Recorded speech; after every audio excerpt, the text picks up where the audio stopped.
హరిదాస్ బరిలో ఉన్నారు. తను 3వ స్థానంలో ఉన్నప్పటికీ ఇప్పుడిప్పుడే ఆధిక్యత కొంత పెరుగుతున్నట్లుగా కనిపిస్తుంది. ఇక మహారాష్ట్ర, జార్ఖండ్లో హోరాహోరీగా కనిపిస్తోంది పోటీ. ఇక వయనాడు విషయం మనం అనుకున్నదే జరిగింది. మధు గారు క్లియర్గా మెజారిటీతో సహా చెప్పారు, అదే జరుగుతోంది. జార్ఖండ్లో చూసుకుంటే రెండు కూటములు ఏవైతే ఉన్నాయో ఎన్డీఏ, ఇండి రెండు పోటాపోటీగా కొనసాగుతున్నాయి. చెరో 41 స్థానాలు ఆధిక్యంలో కొనసాగుతూ ముందుకెళ్తున్నాయి. చూద్దాము అక్కడ విజేత ఇంకొద్దిసేపట్లో క్లియర్గా తెలుస్తుంది.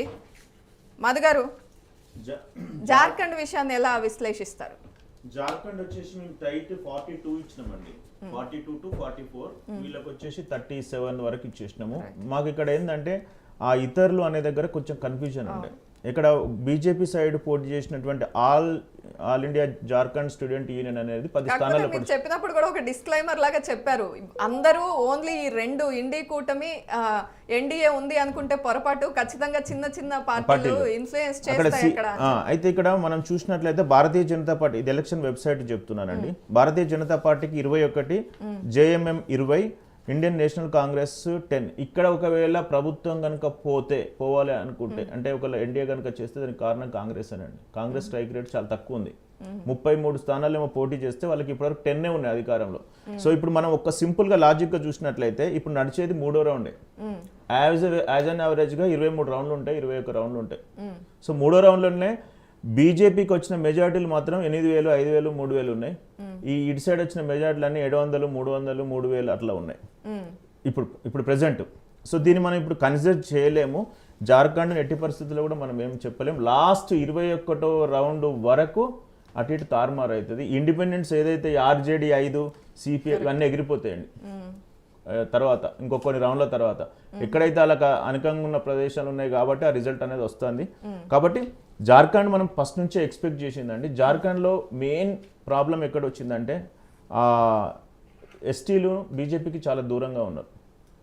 తర్వాత ముఖ్యమంత్రి గారి మీద సింపతి ఉన్నది, జేఎంఎం హేమంత్ సోరెన్ మీద. వాళ్ళ వైఫ్ కేసులో అభియోగాల నేపథ్యంలో ప్రజలు బీజేపీని నమ్మలేదు. అంటే ఖచ్చితంగా వీరు కావాలనే దర్యాప్తు సంస్థల్ని ఉసిగొల్పారు అనుకున్నారా? అట్లా ఒక పాయింట్ ఉంది. లాస్ట్ టైము వీళ్ళు బీసీకి, ఓబీసీకి ముఖ్యమంత్రి ఇచ్చి పెద్ద మిస్టేక్ చేసినారండి.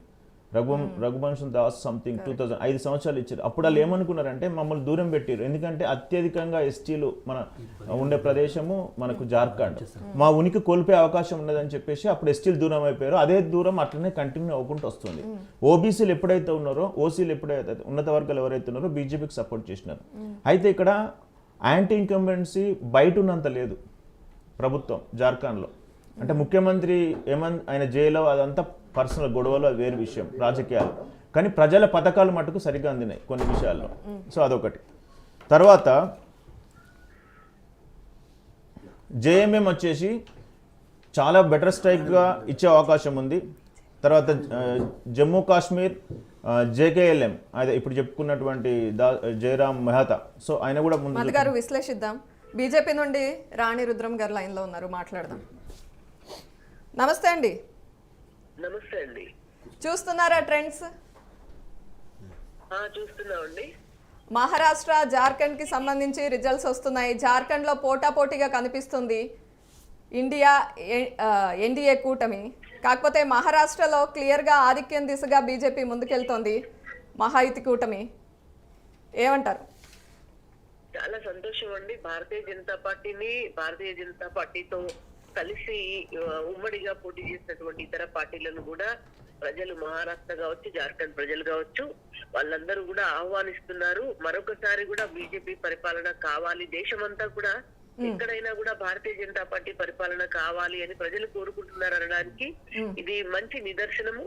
ఎక్కడ కూడా మీరు మొన్న హర్యానాలో కూడా చూడండి, ఎవరు కూడా ఏ polls, exit polls, pre polls ఇవి కూడా భారతీయ జనతా పార్టీకి అనుకూలంగా రాకపోయినా రిజల్ట్ చూస్తే చాలా స్పష్టంగా కూడా ప్రజల అనుకూలత అనేది కనిపించింది.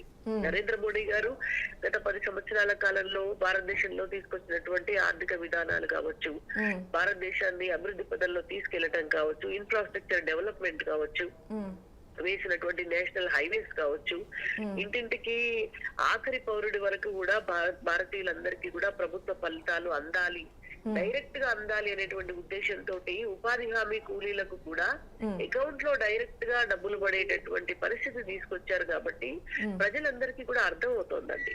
ఊళ్ళల్లో మహిళలకి మన టాయిలెట్స్ కట్టించడము, ఊళ్ళల్లో శ్మశాన వాటికలు కట్టించడము, గ్రామ పంచాయతీలకు నిధులు డైరెక్ట్ గా అకౌంట్స్ లో వేసి ఇవ్వటము, ఊళ్ళల్లో ఉన్నటువంటి రేషన్ బియ్యం కావచ్చు, ఎరువుల సబ్సిడీ కావచ్చు, దేశమంతా కూడా ఇంప్లిమెంట్ అవుతున్నాయి ఇవన్నీ కూడా. ఆయుష్మాన్ భారత్ లాంటి స్కీమ్స్, ఇవాళ ఎడ్యుకేషన్ మీద పెడుతున్నటువంటి డబ్బు, ఎస్సీ ఎస్టీల పైన ఏకలవ్య లాంటి స్కూల్స్ కావచ్చు, లేదంటే దళితులకు ఎస్సీ పారిశ్రామికవేత్తలుగా యువతను ఎంకరేజ్ చేయడానికి తీసుకొచ్చినటువంటి స్కీమ్స్ కావచ్చు, బీసీ వెల్ఫేర్, విశ్వకర్మ లాంటి పథకాల ద్వారా బీసీ వెల్ఫేర్ కోసము తెచ్చినటువంటి స్కీమ్స్ కావచ్చు, అగ్రవర్గాలలో ఉన్నటువంటి పేదలకు ఈడబ్ల్యూఎస్ రిజర్వేషన్స్ కావచ్చు, ఇవన్నీ ఆల్ ఓవర్ ఇండియా పబ్లిక్ కి డైరెక్ట్ గా ఎక్కడ ఎవరు ఆపే పరిస్థితి లేకుండా డైరెక్ట్ గా అందుకునేటువంటి అవకాశాలు ఇవ్వటం వల్ల ప్రజలకి, కామన్ మ్యాన్ కి డైరెక్ట్ గా ఆ ప్రభుత్వ ఫలితాలు అనేటువంటివి అందినాయి. దాని ద్వారానే ఇవాళ మనం చూస్తున్నటువంటి ఓటు బ్యాంక్ అయినా ఈ మంచి ఫలితాలైనా రావడానికి కారణం ప్రజలందరికీ కూడా నిజంగా భారతీయ జనతా పార్టీ తరఫున ధన్యవాదాలు. రైట్, థ్యాంక్ యూ రాణి రుద్రం గారు. ఓకే అండి. ఇంకొక అప్డేట్ చూస్తున్నాం. వాయనాడులో ప్రియాంక గాంధీ 90,000 మెజారిటీతో దూసుకెళ్తున్నారు. క్లియర్ విన్నర్ గా కనిపిస్తోంది. అక్కడ సత్యన్ సిపిఐ క్యాండిడేట్ మీద పోటీ చేశారు. అయితే ఇక్కడ బీజేపీ అభ్యర్థి పోటీ చేసినప్పటికీ 3వ స్థానంలో కొనసాగుతున్నారు. మధు గారు, అది మనం ఎక్స్పెక్ట్ చేసిందే అండి. కాకపోతే మేము చేసిన దాన్ని ఎట్లా ఛాలెంజింగ్గా తీసుకున్నామంటే, ఎన్ని ఓట్లు పడతాయి అంటే మాకు కూడా క్రెడిబిలిటీ రావాలి. అంటే మామూలుగా గెలుస్తుందని ఎవరైనా చెప్తారండి. సెకండ్ ప్లేస్ ఎవరు వస్తారు, థర్డ్ ప్లేస్ ఎవరు వస్తారు, ఎంత టర్న్అవుట్ అవుతుంది, టర్న్అవుట్ అయిన దాంట్లో ప్రియాంక గాంధీ గారికి ఎందుకంటే ఫస్ట్ ఎలక్షన్ కాబట్టి మాకు కూడా ఒక రకమైన అంటే మేము కరెక్ట్గా ఇచ్చామనే దాని మీద కొద్దిగా, అందుకనే మీరు గెలుస్తుంది అని చెప్పకుండా మీరు మెజారిటీతో సహా వివరించారు. మేము ఆ 1 వీక్ బ్యాకే క్లోజ్ చేసినాము. సో అది క్లియర్గా ఉంది. సో ఇప్పుడైతే జార్ఖండ్ది మాత్రం we should not tell anything till 12:30 అండి. ఎందుకంటే ఇప్పుడు మేము చూసినట్లయితే రౌండ్స్ అన్నీ కూడా 2, 3 ఉన్నాయి. సో అవి ఎక్కడి నుంచి ఎటు జంప్ అవుతుంది విశ్లేషణ చేయాలంటే మళ్ళీ కొద్దిగా టైం పట్టుద్ది. రైట్, కానీ సమాజ్వాదీ పార్టీ కొంచెం గొడవ చేస్తుంది. ఈసీ సైట్లో చాలా లేట్గా అప్డేట్ చేస్తుంది అంటూ. ఈవీఎంలు ఈసీ సైట్లు అప్డేట్ అవ్వడం అనేది అది ఇంకా మర్చిపోవాలండి. పొలిటిక్స్ అనేటువంటి గేమ్లో ఎవరు బాగా ఆడితే వాళ్ళే గెలుస్తారు. అంతే తప్ప ఈ 1984 నుంచి ఇవే వస్తున్నాయి. ఏవి ఈవీఎంలు మొరాయించిన ఈ ఎలక్షన్ కమిషన్, అది కూడా గేమ్లో ఒక భాగమే. అప్డేట్ మీరు అక్కడ అందరికీ ప్రాతినిధ్యం వహిస్తారు కదా, మీరు నిలబడ్డారు, మీ పర్సన్స్ ఉంటారు కదా, అది కూడా ఎలక్షన్ పోల్ మేనేజ్మెంటే. బీజేపీ వాళ్ళు ఏం చేశారంటే పోల్ మేనేజ్మెంట్ సభ్యులు ఎక్కువ కావాలని 8 మంది 9 మంది ఇండిపెండెంట్లతో అప్లై చేయించారు. ఎందుకోసం అంటే కరెక్ట్గా అక్కడ దాన్ని మానిటరింగ్ చేసేందుకోసం. చిన్న ఫస్ట్ ఎలక్షన్ టికెట్ ఇచ్చే దగ్గర నుంచి గెలిచిన క్యాండిడేట్ ఏదైతే విన్నింగ్ పేపర్ తీసుకొని వచ్చే వరకు కూడా దిస్ ఈస్ అ గేమ్. ఈ సంక్షేమ పథకాలు రాణి రుద్రమ్మ గారు చెప్పినట్టు ప్రతి ఇంటికి వెళ్తున్నాయి. సంకల్ప పత్ర పేరు మీద ఇవాళ బీజేపీ వాళ్ళు పెట్టినటువంటి ఏదైతే ఉందో దాన్ని ఇంప్లిమెంట్ చేయాలంటే మీరు చూస్తారు ఎన్ని రకాలుగా కావాలో. ప్రపంచంలో లేని హామీలన్నీ ఇచ్చేసినారు అధికారం కోసం. అది ఇంప్లిమెంట్ అయితే ఎందుకంటే బీజేపీ పార్టీ మీద కొంచెం క్రెడిబిలిటీ ఉంటుంది ఏది మనము అనౌన్స్ చేసేటప్పుడు. కానీ ఇప్పుడు చూడండి కర్ణాటకలో ఎంత దారుణంగా ఉంది పరిస్థితి. ఇంకా అంతో కొంత మన తెలంగాణలో ఈ ఆర్టీసీ బస్సు మొన్న ఒక 19,000-20,000 కోట్లతో రుణమాఫీ జరిగింది. ఇప్పుడు రేపు పొద్దున మహారాష్ట్రకి వెళ్ళిన తర్వాత 21,100 ఇచ్చేస్తానని చెప్పినారు. ఏది లడ్కీ బహన్. ఇంకా దాంట్లో ఇంకొక 50 లక్షల మంది యాడ్ అవుతున్నారు ఫ్రెషర్స్, కొత్తగా అప్లికేషన్ పెట్టుకున్న వాళ్ళు. So it's highly complicated. ఆర్థిక వ్యవస్థను మొత్తం నాశనం చేసే పరిస్థితి వచ్చేసింది, వస్తుంది కూడా. మహారాష్ట్ర ఇప్పుడు గెలిచినంత కాదు కానీ రేపు పొద్దున మళ్ళీ నెక్స్ట్ ఎలక్షన్స్ వచ్చినప్పుడు విపరీతమైన యాంటీ ఇన్కంబెంట్స్ వస్తుంది. ఫస్ట్ రోజే చెప్పిన, ఈ రోజు ఏదో అధికారం కోసం అటు ఇటు గేమ్స్ ఆడారు. అధికారం తీసుకొచ్చిన తర్వాత దాన్ని రన్ చేయడం అనేది చాలా చాలా క్లిష్టమైంది. అది మహావికాస్ అఘాడీకైనా లేదంటే మహాయుతికైనా. సో అది మనం ఏం చెప్పకుండా ఫస్ట్ మనం గెలవాలా, గెలిచిన తర్వాత చూసుకుందాం, ఆ తర్వాత ఏం చేద్దాం, మళ్ళీ ఏదో చేద్దాం అనేటువంటి పరిస్థితి ఉంది. కానీ ప్రజలు క్లియర్గా దీన్ని మానిటరింగ్ చేస్తారు. ఏ ఒక్క హామీ లేకపోయినా చాలా ఇబ్బంది ఉంటుంది అక్కడ. ఎందుకంటే అక్కడ మన తెలంగాణలో కర్ణాటకలో అక్కడ 20 నుంచి 30 పార్టీలు ఉంటాయి. ఏది ఇది మానిటర్ చేసేందుకు మీరు చూసుకున్నట్లయితే. So it's a very tough challenge. ఎవరు గెలిచినా అక్కడ ఇంప్లిమెంటేషన్ అనేది సంకల్ప పత్ర పేరు మీదనే రిలీజ్ చేసినారు. ఇంకొకటి అండి, ఆ కూటమి ఇప్పుడైతే మనం ఏదో సంబరపడిపోతున్నాం, మేము ఇచ్చినాము, మా సర్వే నిజమైంది, మీ సర్వే నిజమైంది అనేటువంటిది. కానీ గవర్నమెంట్ కొనసాగుతుందా లేదా అనేది కూడా మనం చూసుకోవాలి ఒక 6 నెలల తర్వాత. ఇప్పుడు ఎంత వస్తుంది లాస్ట్ అంటే మొత్తం result election commission of India ఇది అయిపోయింది 288కి ఇంత అన్నప్పుడు మనం గేమ్ స్ట్రాటజీ చెప్పగలుగుతాం. అజిత్ పవార్ శరద్ పవార్ కలిస్తే ఎట్లుంటుంది, షిండేలు 2 కలిస్తే ఎట్లుంటుంది, షిండే ఉద్ధవ్ కలిస్తే ఎట్లుంటుంది, బీజేపీ కాంగ్రెస్ కలిసే పరిస్థితి లేదు. So the game will start అవుతుంది. కాబట్టి చాలా ఇంట్రెస్టింగ్ ఉంది కాబట్టి ఈరోజు ఇంత రకమైనటువంటిది ఉన్నది. కాకపోతే బోటాబోటిగా రెండిట్లో కూడా నాకు తెలిసినంత వరకు చివరి ఎలక్షన్స్ ఇప్పుడు చూసినట్లయితే ఎక్కువ మెజారిటీలు ఏదైతే ఉందో కాంగ్రెస్ వైపు శరద్ పవార్ వైపు 5,000 కిందనే ఉన్నాయి. బీజేపీకి వచ్చే మెజారిటీస్ కానీ లేకపోతే ఏకనాథ్ షిండేకి వచ్చే మెజారిటీ అన్ని కూడా 10,000 పైన ఇప్పుడు నేను అబ్జర్వ్ చేసినాను. కాబట్టి కొద్దిగా సేఫ్ సైడ్లో ఉన్నారు. ఏదైతే 3,000 5,000 లోపు మెజారిటీ తక్కువ వస్తుందో అవిటిని మనం కౌంట్ చేయకూడదు.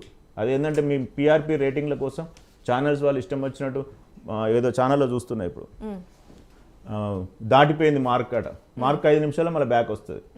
అది పెద్ద విషయం కాదు. సో మనం ఇప్పుడే తొందరపడి ఏది చెప్పడానికి లేదు. కాకపోతే మహారాష్ట్రలో మహాయుతికి క్లియర్గా వేవ్ ఉంది. సేమ్ కాకపోతే జార్ఖండ్లో 190 సీట్స్ ఆధిక్యంలో దూసుకెళ్తుంది మహారాష్ట్రలో మహాయుతి కూటమి. అంతే, దాన్ని మనం ఏం డ్యామేజ్ కంట్రోల్ చేయలేమండి. అది ఆల్రెడీ ఎందుకంటే ఆల్మోస్ట్ స్టార్ట్ అయిపోయిన తర్వాత వేవ్ ఎట్లా చెప్పగలుగుతామంటే మినిమం ఒక 4-5 రౌండ్లు కావాలి. ఆ 4-5 రౌండ్లు వచ్చిన తర్వాత మెజారిటీ ఎంత ఎక్కువ ఉన్నో చూసుకోవాలి. మెజారిటీ ఏదైతే స్ట్రైక్ రేట్ ఎక్కువ ఉన్నో చూసుకోవాలి. ఆ తర్వాత మనం కన్క్లూడ్కి వస్తాం. కానీ అది జార్ఖండ్ విషయంలో ఇప్పటికి కూడా ఇప్పుడు నేను ఇంత 5 నిమిషాలు అబ్జర్వ్ చేసిన మీరు మాట్లాడుతున్నప్పుడు నాకు కూడా సరిగ్గా అదేం పూర్తిగా లేదు. కాబట్టి నాకు తెలిసినంత వరకు జార్ఖండ్ బోటాబోటి, మహారాష్ట్ర అనేది వన్ సైడ్గా ఉండే అవకాశం ఉంది. రైట్, కార్తిక్ గారు. అయితే ఇంతకుముందు సోదరులు మాట్లాడుకుంటా బీజేపీ నుంచి షిండే గారిని వెనుకుండి నడిపిస్తుంది బీజేపీయే కదా అన్నారు. మేము కూడా అదే చెప్తున్నాము. ఒకటిగా ఒక కుటుంబంగా కొన్ని ఏండ్లుగా దశాబ్దాలుగా పార్టీని కూడగట్టి మరాఠీలకు ఆత్మాభిమానంపై ఏర్పడినటువంటి పునాదులను చీల్చింది, కూలగొట్టింది మీరే అని మేమే ఆరోపిస్తున్నాం. అది ఇప్పుడు మీరు దాన్ని డైరెక్ట్గానో ఇండైరెక్ట్గానో ఒప్పుకుంటున్నారు.